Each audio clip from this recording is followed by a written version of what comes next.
Volvemos a la lectura que leíamos hace un instante. Llevo días pensando por qué la gente es tan dura. Gente que conocemos hace años, gente que saludamos cada día, gente con la cual hablamos y compartimos cosas y distintas conversaciones. Seguramente te habrás preguntado cómo es posible que la gente que me conocía de antes y me conocen de ahora, viendo el cambio que he dado, viendo que mi vida ha ido a mejor, ¿por qué no aceptan?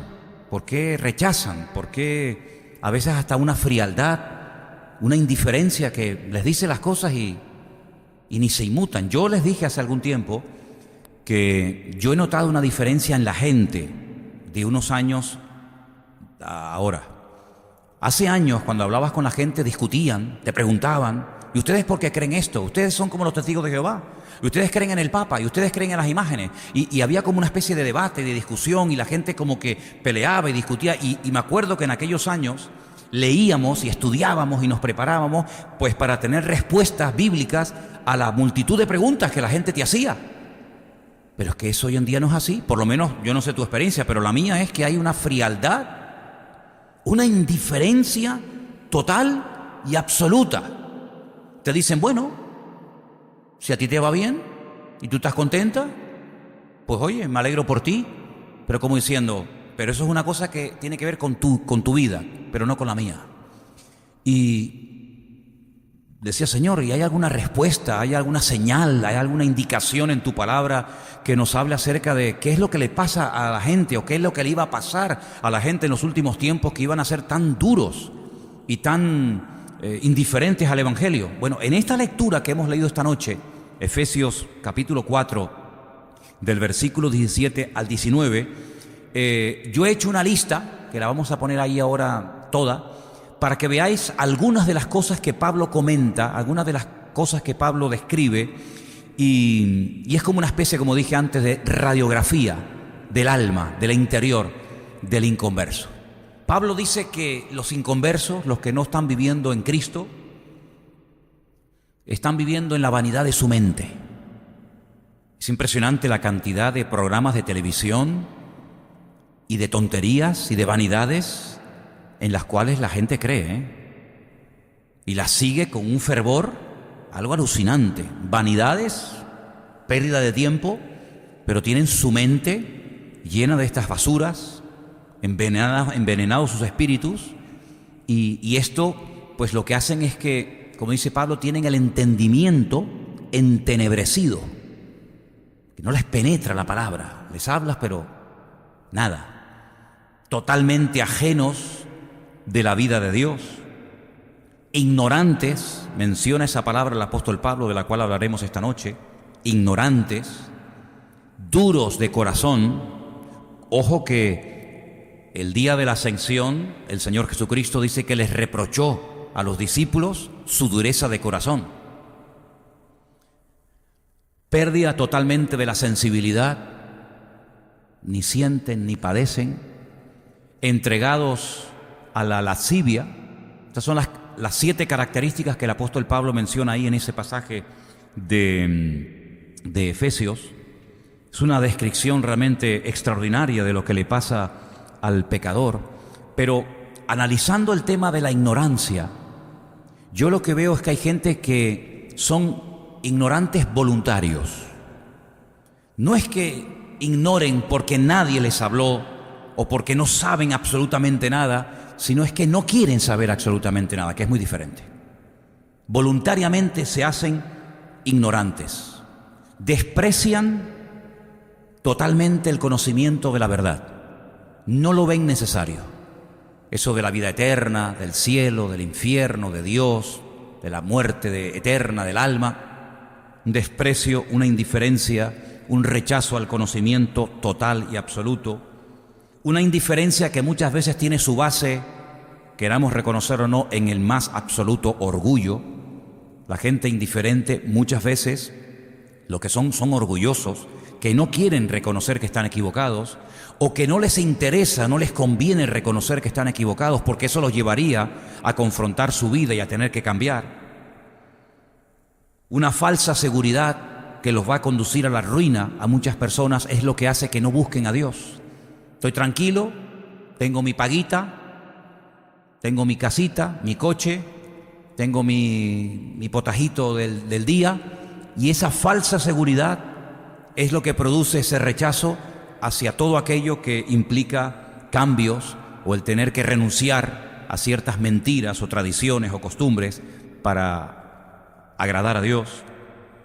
Hay un versículo en 1 Timoteo 4:2 que Pablo menciona una frase que a mí me ha llamado siempre mucho la atención, y en 1 Timoteo capítulo 4, versículo 2, dice: por la hipocresía de mentirosos que teniendo cauterizada la conciencia.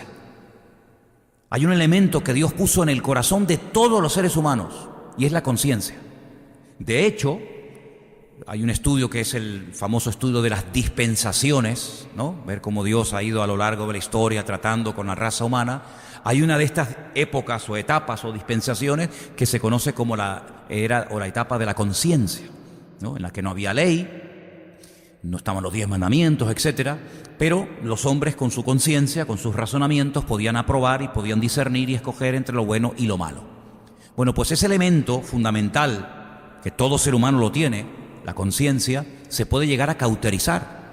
Y esto viene de cuando a los animales se les marcaba a fuego con ese hierro, para diferenciar a ese animal de otro, ¿verdad? Es decir, este es mío o aquel es tuyo, pues con fuego se les marcaba, y en la parte que quedaba marcado el número o la identidad del animal, la divisa, pues quedaba totalmente cauterizada la carne. Y eso es lo que se hacía en los tiempos de las guerras, del Imperio Romano sobre todo, incluso antes de Cristo, cuando alguien caía herido en batalla y bueno, corría peligro de que la herida se gangrenara y tuvieran que cortarle una pierna, un brazo, lo que fuera, se ponía una espada al rojo vivo, al fuego, y se le ponía, imagínate los gritos, ¿no? El dolor, se le ponía encima de la herida y se le cauterizaba la herida, y era la única manera de evitar que aquello se terminara pues enfermando y gangrenando, ¿no?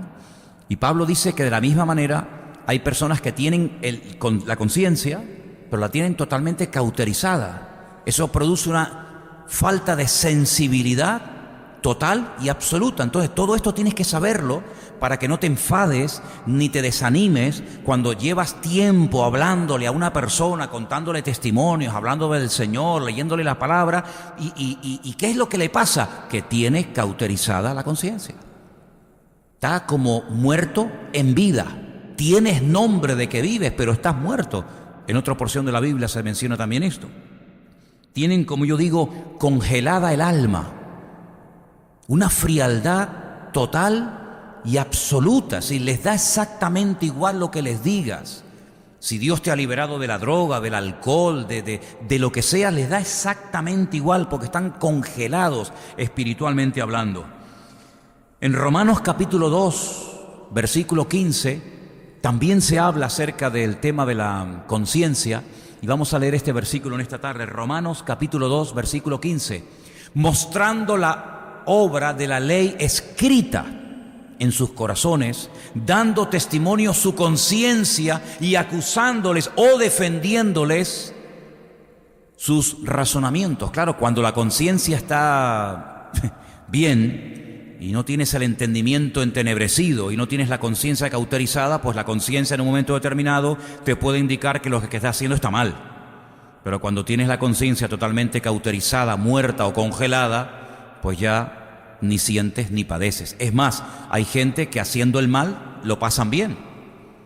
Y por ahí se han levantado un montón de filósofos a lo largo de la historia que lo que han hecho es que han envenenado a países y al mundo entero, diciéndole que eso de la moral es lo más inmoral que existe, que la moral es cambiante, que la moral no es algo universal, tratando de tumbar y de tirar por tierra todos los absolutos de Dios.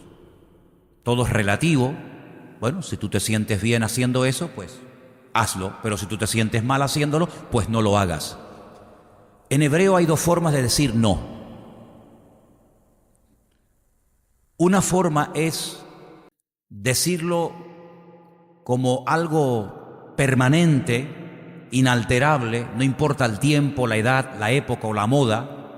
No se puede hacer ni ahora, ni mañana, ni nunca.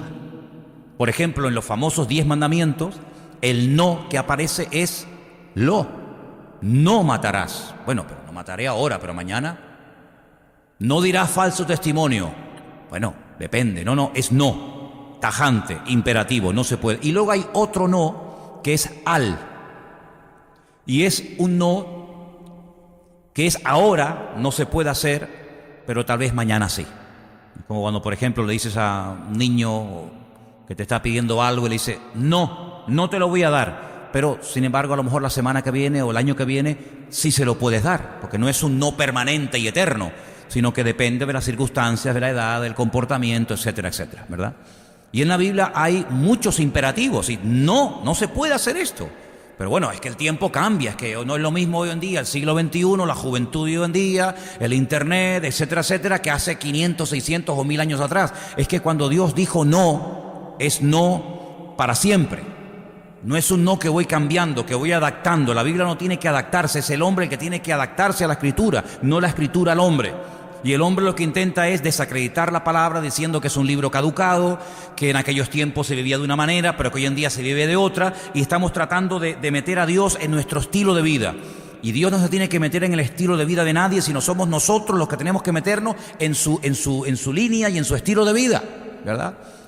Pero en los últimos tiempos vamos a ver que incluso a gente con poder y con autoridad, capaces de cambiar leyes, pues te presentarán cosas que toda la vida se prohibieron y estuvieron mal vistas como que ahora son buenas.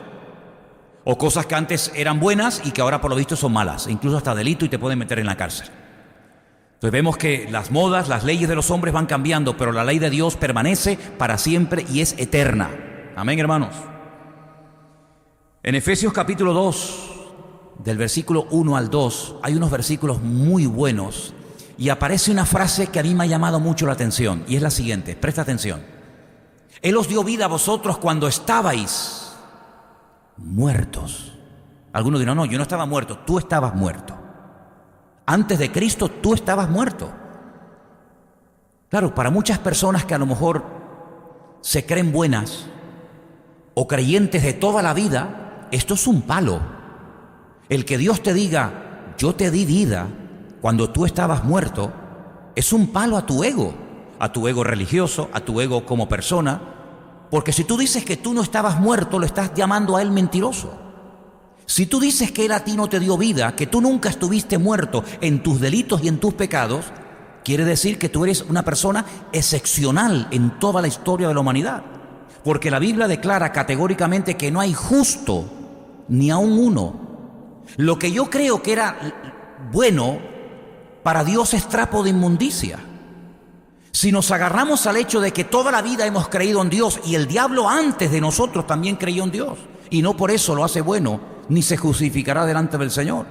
Hay un momento en nuestra vida en el que pasamos de muerte a vida, no de buenos a mejores, no de buenas personas a personas excelentes, sino de pecadores a hijos e hijas de Dios, de muertos a vida. Eso es el Evangelio. Si esa experiencia tú no la has tenido, tú no has entendido el Evangelio.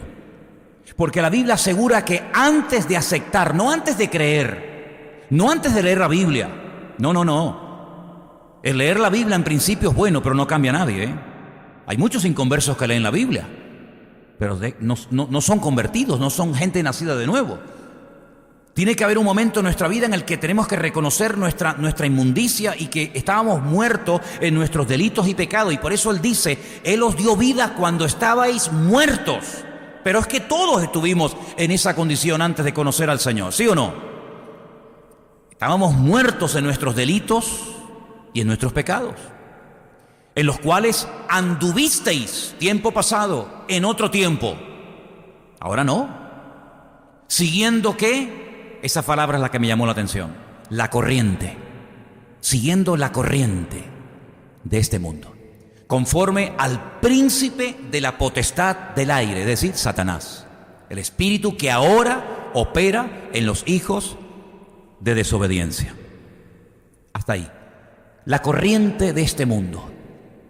Una vez me dijeron unos jóvenes en Argentina, concretamente en la ciudad de Rosario, que se iban a ir a una isla que estaba enfrente de la ciudad y teníamos que cruzar el río Paraná. El río Paraná es un río inmensamente grande que parece realmente un mar.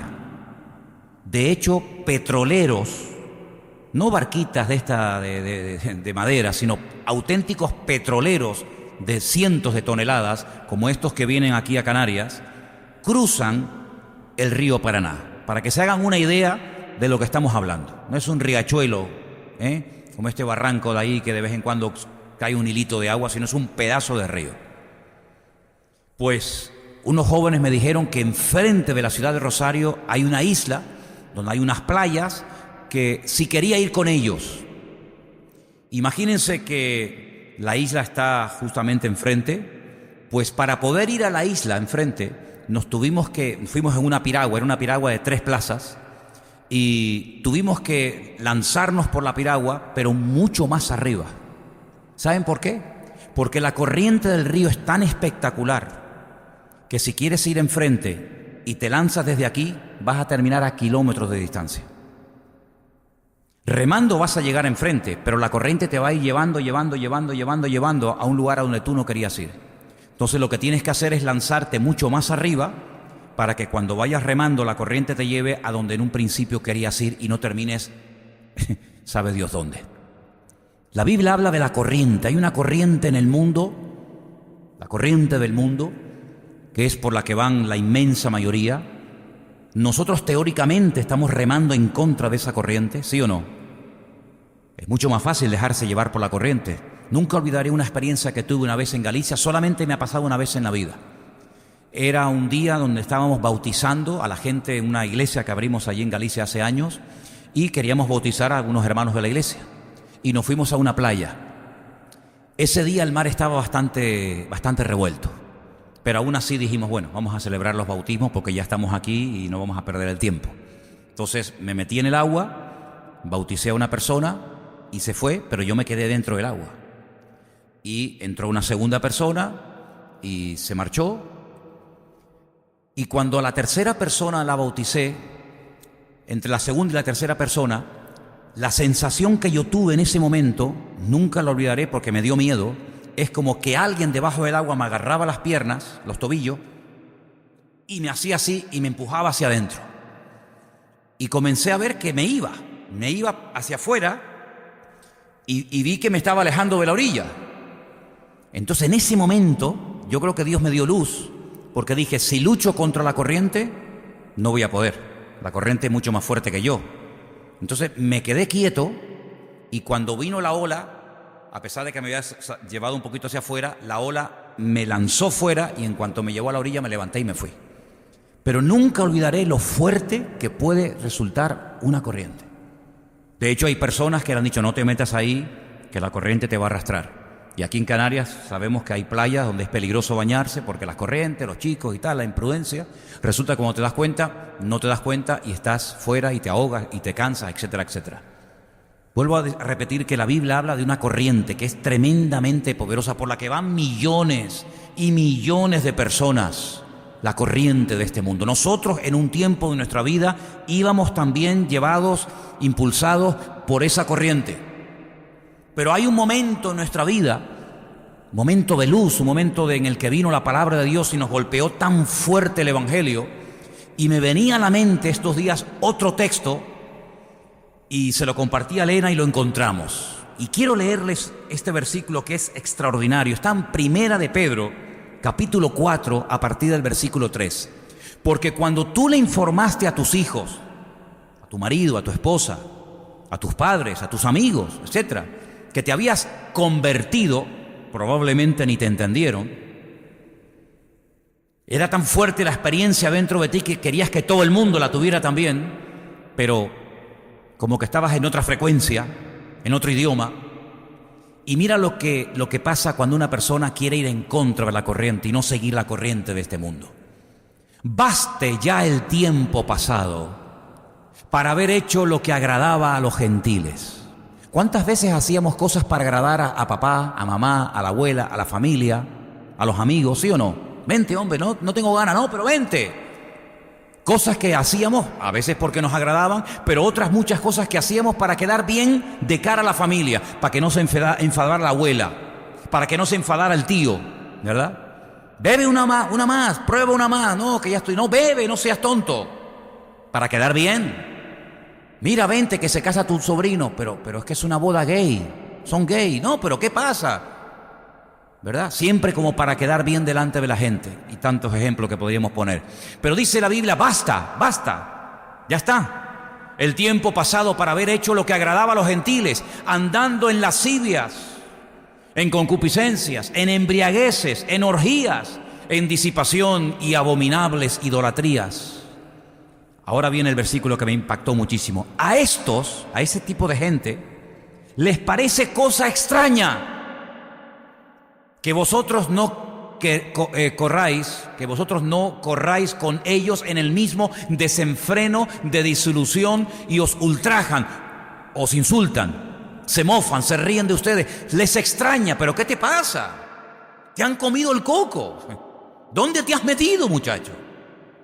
¿Qué ocurre con tu vida? Pues si tú no eras así, si tú eras la alegría de la fiesta, si donde tú estabas se notaba tu presencia, les extraña, se quedan con la boca abierta, pero ellos darán cuenta al que está preparado para juzgar a los vivos y a los muertos. En su momento llegará, tal vez no ahora, no lo verás, pero les extraña, les sorprende, y a ti no tiene que sorprenderte el hecho de que te hagan el vacío, de que ya no te visiten. Y lo curioso es que te van a visitar siempre a la hora del culto. No vienen nunca, pero justamente a la hora del culto te vienen a visitar, te caen todos, ¿verdad? No te llaman por teléfono, no cuentan contigo, se murió no sé quién y no te dijeron nada. No, como tú estás metida en esa religión, como te has hecho una persona rara y extraña, les sorprende. ¿Por qué? Porque no entienden cómo le puedes tú explicar a un ciego lo que son los colores. ¿Cómo le puedes tú explicar a un ciego lo que es el rojo, el amarillo, el verde, el azul, el lila, el marrón, el violeta? ¿Cómo se lo puedes explicar a un ciego si es que nunca ha visto los colores? ¿Qué argumento, qué palabra, qué ejemplo puedes poner? No te va a entender nunca en la vida. Es como cuando llevaron el evangelio a esas tribus perdidas y le hablaban del mar, que algún día toda la tierra será llena del conocimiento del Señor como las aguas cubren la mar, y nunca en la vida había visto el mar. ¿Cómo les puedes tú explicar a una persona lo que es el mar cuando nunca lo ha visto, o la nieve cuando nunca la ha visto, o cualquier otra cosa? Hemos dejado de correr, hemos dejado de ir por la corriente de este mundo, y a ellos les sorprende. Y nosotros nos esforzamos en hablarles y en predicarles, y oramos por ellos, y los invitamos, y les regalamos una Biblia, y les regalamos, pero esa lista que te puse al principio, no te olvides nunca. Les rebota la palabra, les rebota. Como si le echas un jarro de agua a un pato, no se moja porque tiene unas plumas tan bien preparadas y con una especie de grasita que lo que hace es que el agua le resbale y no le penetra. Como cuando vemos esos documentales de ese oso polar que se mete en un mar helado, con témpanos de hielo por todo lado, y dice, si yo me meto ahí me muero. Pero él nada y sube y baja y se mete. ¿Por qué? Porque está preparado para soportar esos fríos terribles. Bueno, pues el diablo ha capacitado al pecador de tal manera que le congeló el alma, y cuando tú le hablas del evangelio les rebota la palabra. Y todo eso tienes que saberlo para que no te desanimes, para que no te deprimas, para que no estés a base de bibliazo, conviértete y ven a la iglesia y conviértete y lee la palabra, sino que sepas que hay factores espirituales tremendamente poderosos que impiden muchas veces a la gente ver la realidad que para ti es un hecho real, pero que para ellos les suena como si fuera chino. Hay una frase que os quiero poner que me llamó mucho la atención en estos días y me pareció muy interesante. Y la frase dice: uno es responsable por no saber lo que podía y debía haber sabido. Te la vuelvo a repetir. Uno es responsable por no saber lo que podía y debía haber sabido. Hay gente que se hacen los tontos, que se hacen los ignorantes, pero saben más de lo que tú y yo nos podemos imaginar. Porque la Biblia asegura categóricamente que no tienen excusa. Aunque no hayan leído la Biblia, no tienen excusa. Aunque no les hayan predicado el Evangelio. Pero ¿cómo no pueden tener excusa si es que no han oído? Nadie les ha hablado, nunca han leído la palabra. El apóstol Pablo desarrolla una línea de pensamiento espectacular. Yo creo que una de las cartas más profundas de la Biblia, sin lugar a dudas, es la carta de Pablo a los romanos.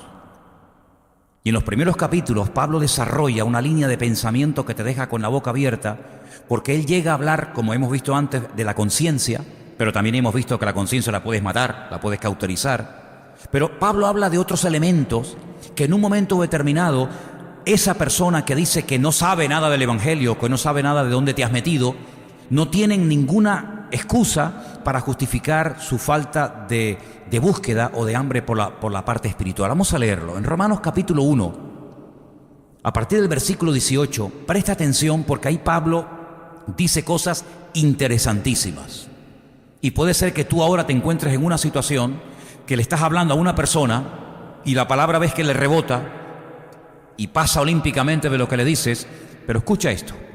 La ira de Dios se revela desde el cielo contra toda impiedad e injusticia de los hombres que detienen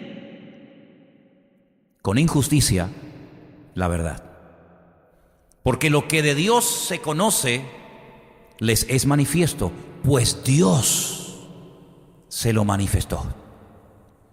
Porque las cosas invisibles de Él, hay muchas cosas invisibles de Dios, como por ejemplo su eterno poder, su deidad, se hacen claramente visibles desde la creación del mundo, siendo entendidas por medio de las cosas hechas, de modo que no tienen excusa. Vamos a parar ahí antes de seguir leyendo.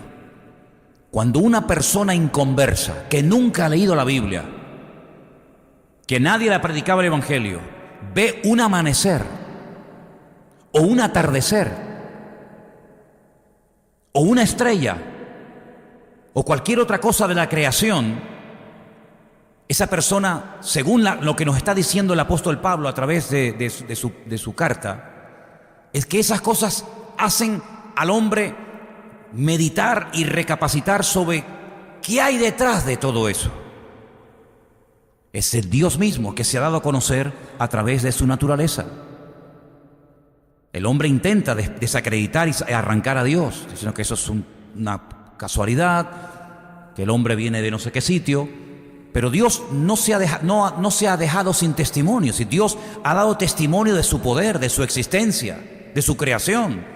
Y estamos rodeados permanentemente de cosas que demuestran que esto no se ha creado solo, que esto no ha salido así de una chistera, de un mago, sino que detrás de todo esto hay orden, hay diseño, ¿verdad?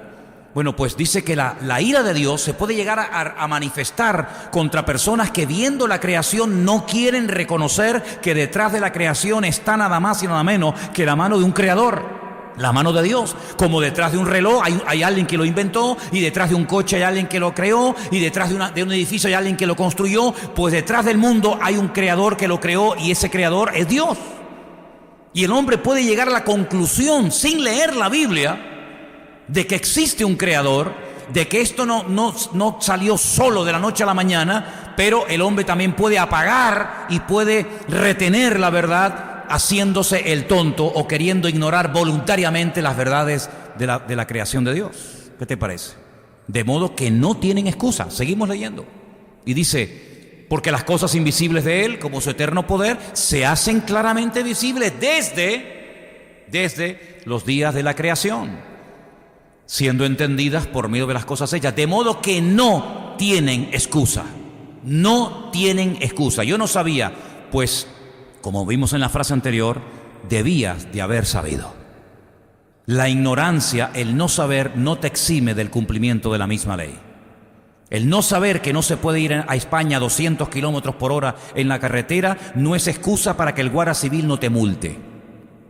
El que no sabías que para viajar a la península tienes que llevar DNI en el bolsillo y llegas al aeropuerto y dices, ay no vengo documentado, el no saberlo no te va a decir, bueno, pues no pasa nada, venga, móntese al avión exactamente igual. El no saber que aquí hace falta un carnet de conducir para salir a la carretera, el no saberlo, no es que lo hice en mi país o lo hice sabe Dios dónde, no te exime del cumplimiento de la ley. Es decir, el no saber no es excusa, porque la Biblia dice que sí saben, sí saben.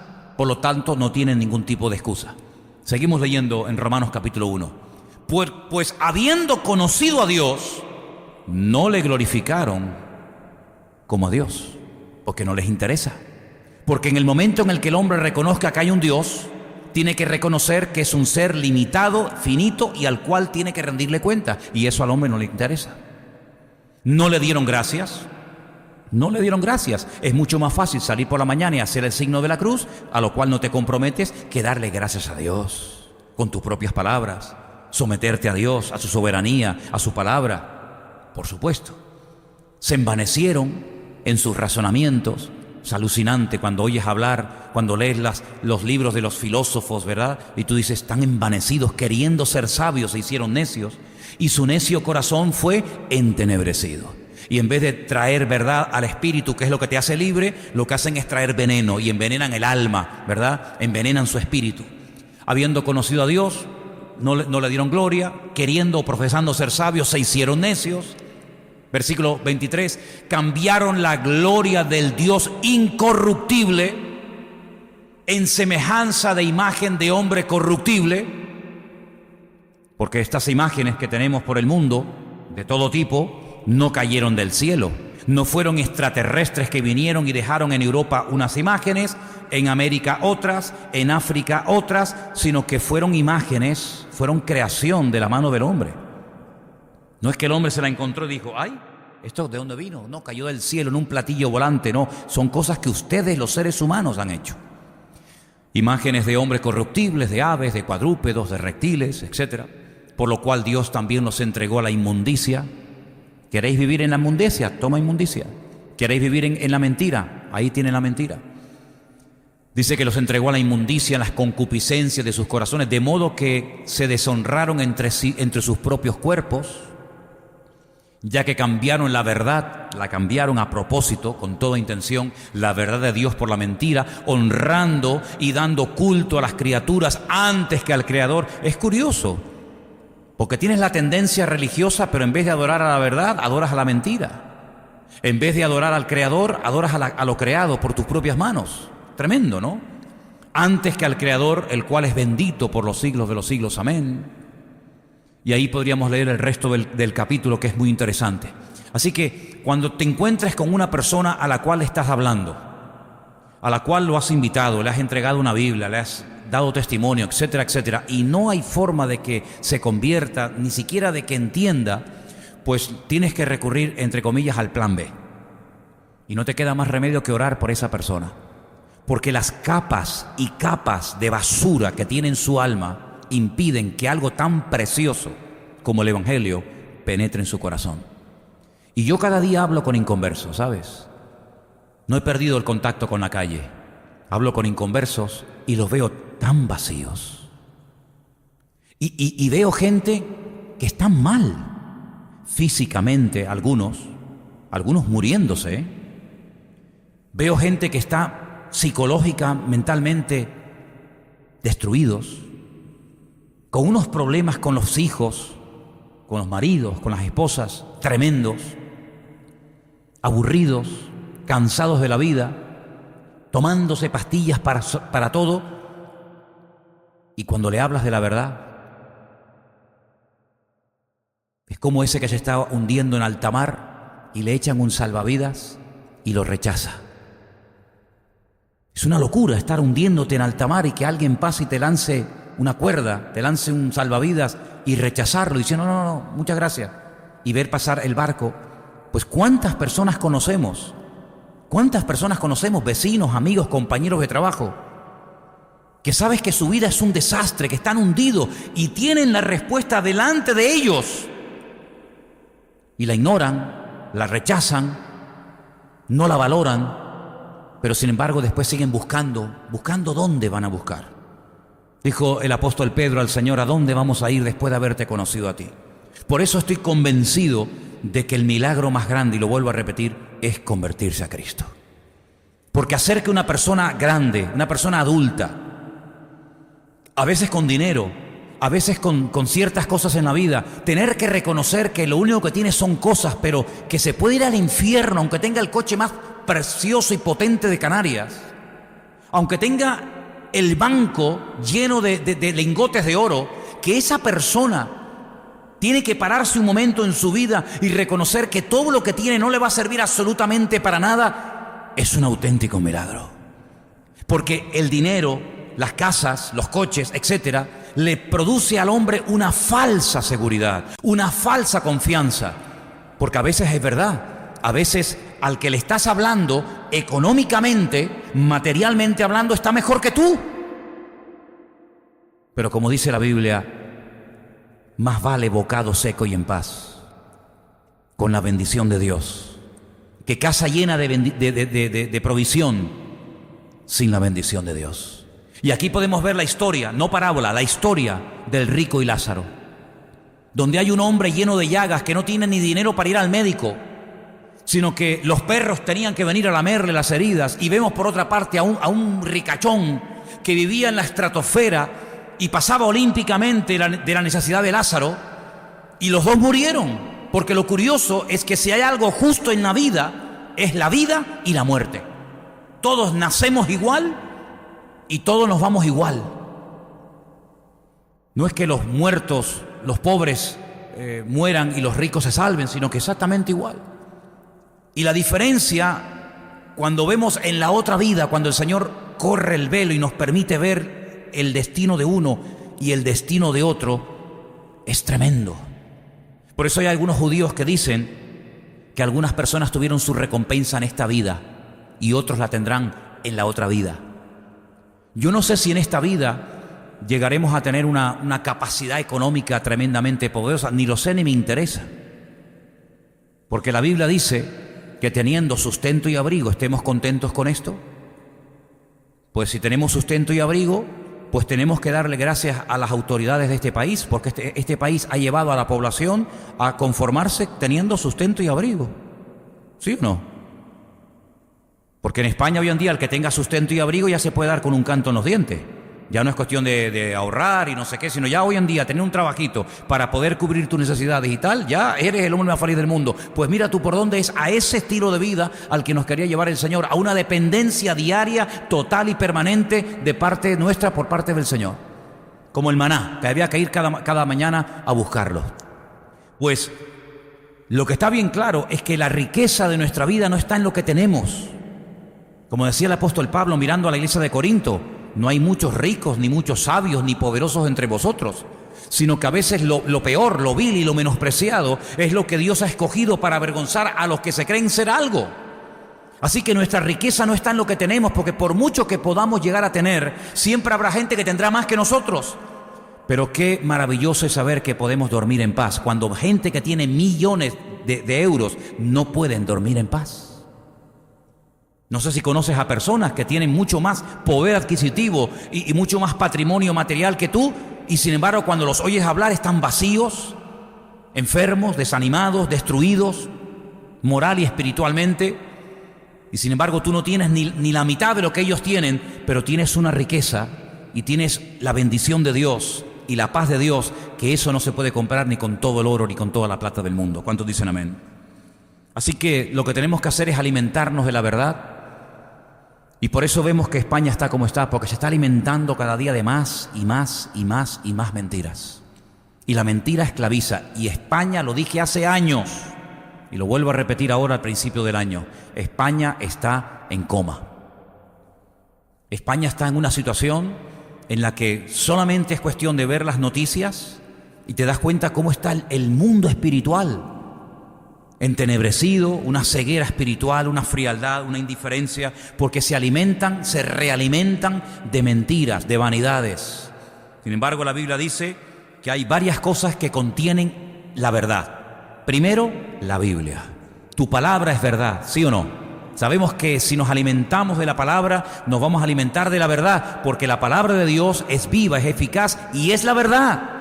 Pero no solamente nosotros tenemos el privilegio de tener la Biblia, ¿verdad?, como base y fuente de la verdad, sino que tenemos a aquel que dijo: y yo soy también la verdad, el camino y la vida, y tenemos a Cristo. Pero dice la Biblia que el día o días antes de la despedida de Cristo de sus discípulos les dijo: ustedes están tristes porque no entienden las cosas. Porque a veces cuando no entendemos nos entristecemos, pero cuando logramos entender decimos: ahora entiendo por qué, y ya no estás triste. Os conviene que yo me vaya, porque si yo no me fuese, el Consolador no podría venir. Pero si yo me voy, yo rogaré al Padre para que os envíe el Espíritu Santo y esté con vosotros para siempre. Él tomará de lo mío y os lo hará saber, porque Él os guiará a la verdad. ¿Cuántos dicen amén? Luego tenemos la palabra, tenemos al Señor Jesucristo, que es la verdad, y tenemos al Espíritu de verdad dentro de nosotros. Pero hay una cuarta razón por la cual tenemos que estar tremendamente agradecidos al Señor, y es por la iglesia en la que estás. Porque la Biblia dice que la iglesia es la columna y el baluarte de la verdad. Una iglesia tiene que sentirse bienaventurada, dichosa y alegre cuando sea una productora de verdades, cuando comparte verdades, cuando alimenta al pueblo y a la gente que viene cada semana, cada jueves o cada domingo, cada sábado, cuando sea, con palabras de verdad. Y qué bueno es saber que cuando yo vengo a la congregación no me vengo a alimentar de mitos, de tontería, de cuentos, de viejas, sino me vengo a alimentar de la verdad. ¿Por qué? Porque en esa congregación la fuente es la palabra, y la palabra es la verdad, y la verdad me lleva a Cristo a través de su Espíritu Santo. ¿Cuántos dicen amén? Así que, queridos hermanos, que lo que el mundo no considera prioritario, como por ejemplo la búsqueda de la verdad, nosotros sí lo consideramos prioritario. La verdad no te va a buscar a ti, eres tú el que tienes que buscar la verdad. Así que pelea cada día, busca cada día la palabra, porque la verdad no te encuentra. Eres tú el que encuentras la palabra cuando pones tu esfuerzo y tu interés en las cosas del Señor. Decía el otro día una persona: mira, la salud no es contagiosa. Tú estás sano, pero tú no contagias salud a nadie. Pero hay ciertas y determinadas enfermedades que sí son contagiosas. Entonces tú estás sano espiritualmente hablando, tú no vas a contagiar tu verdad a otros si esas personas no buscan por sí mismas la verdad. Lo que contamina es el pecado. El hombre ha perdido la sensibilidad de tal manera que ya no ve, ni oye, ni siente la llamada del Señor. Pero Dios es la respuesta a todos los males del mundo. Y yo confío de que este país, en vez de crear, entre comillas, cada vez más mentiras y más juguetes para entretener a la gente, que los tiene realmente anestesiados, observen la gente. ¿Qué es la anestesia? Bendita anestesia, gloria a Dios, los que hemos tenido varias veces que usarla. Porque la anestesia lo que hace es que le impide a la persona sentir el dolor. ¿Cómo tenían que hacer aquellas operaciones hace años? Cuando te arrancaban una muela sin anestesia, o cuando tenían que operar sin anestesia. ¿Te hubiera gustado vivir en esa época? Es terrible. Pero qué bueno cuando te anestesian, te quedas dormida, te sacan las tripas, te sacan todo y tú ni te enteras. Pues hay una anestesia que es la anestesia más poderosa del mundo y que ha infectado a la sociedad, y es el pecado. El pecado tiene anestesiado a millones de seres humanos de tal manera que no sienten la necesidad de buscar la verdad, no sienten la necesidad de nacer de nuevo, de buscar de Dios, no sienten ni padecen porque están anestesiados. Pero vamos a orar para que en este año Dios ablande muchos corazones, para que Dios toque esos corazones de piedra y los derrita, y podamos ver en este año gente que por lo menos se interesa, que por lo menos preguntan, y que no están en esa frialdad, en ese pasotismo, ¿verdad?, total y absoluto, sino que el Señor nos ponga personas en el camino que te pregunten y te digan: oye, ¿y eso que me dijiste el otro día? ¿O a dónde estás yendo? Vamos a orar por ese tipo de milagros en este año. Porque le hemos hablado a un montón de gente, pero yo creo que tenemos que entrar en una etapa en la que tenemos que pedir: Señor, ya no sé ni qué decirle, ni qué hablarle, ni cómo. Ahora yo te pido que lo que ha sido sembrado, Yo lo voy a regar con la oración para que tú toques esos corazones y se derritan y comiencen a sentir hambre y sed de ti y de tu palabra. Y es una de las promesas que dice la Biblia que ocurrirá también si oramos, que Dios enviará hambre y sed, pero no de pan ni de agua, sino de oír la palabra del Señor. Amén, hermanos. Cierra tus ojos ahí donde estás. Y vamos a orar a partir de ahora en esta línea, hermanos. Señor, pon hambre, pon apetito, pon deseos en la gente. Señor, que su alma que está fría, que su conciencia que está cauterizada, que son incapaces de reaccionar ante lo que se viene encima. Señor, te pido que ablandes sus vidas, Dios mío.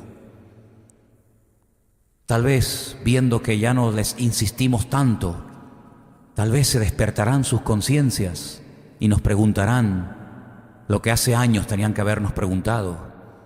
Te pedimos en esta tarde por tantas y tantas personas a las cuales le hemos hablado y le seguimos hablando y nos conocen y los saludamos cada día, pero están, Señor, petrificadas sus almas, congeladas sus conciencias. Te pedimos, Señor, en el nombre de Jesús, que tú hagas esa obra que nosotros sabemos que no podemos hacer. Es una obra sobrenatural, convencerlos de pecado. Nosotros podemos hablarles, podemos testificarles, podemos orar por ellos, pero la obra, el derretir sus corazones endurecidos, solamente lo puedes hacer tú, Señor. Y te pedimos por esas personas a las cuales le hemos testificado tantas veces. Señor, en el nombre de Jesús, despierta sus espíritus. Despiértalos, Señor, como esos huesos secos. Lanzamos una palabra hoy al mundo espiritual y confesamos, Señor, y pedimos que en este año muchas conciencias se despierten, muchas almas se descongelen, Señor, y muchos corazones te anhelen y te busquen. Y podamos comenzar a ver cómo la gente se interesa por el Evangelio a pesar de la multiplicación de la maldad. Dios mío, en el nombre soberano de Jesús, que podamos ver conversiones nuevas, genuinas, auténticas en este año, Señor. Y que podamos ver, Señor, cómo verdaderamente la oración de tu pueblo ha sido oída y contestada. Gracias te damos, Señor. Síguenos dando la capacidad de orar, de buscar tu rostro, de forzarnos y no entrar en la corriente de este mundo que es tan fuerte, tan poderosa. Señor, sácanos de la corriente de este mundo para que podamos marcar una diferencia y ser diferentes en nuestra vida, Señor. Te damos muchas gracias por todo, en el soberano y bendito nombre de Cristo Jesús. Amén.